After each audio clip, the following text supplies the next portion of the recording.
Introducing F4 Drive Unit Testing Room. When the drive unit is transferred to the closed and soundproof testing room, all functions can be tested here. Power on, and then let's see how the drive unit performs. The loading and unloading test is usually repeated for 3 to 5 times. The travel speed is tested by the forward and reverse rotation of the driving wheel. There are several functional buttons integrated on the tiller head, the buzzer, turtle speed and emergency stop.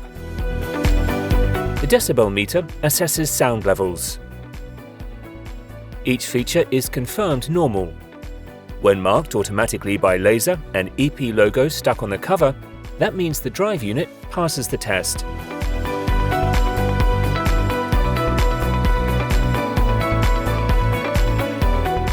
Robot will take the elevator and transport them to the next assembly procedure. Here at EP, we do more than assembly during the manufacturing process and deliver top reliability.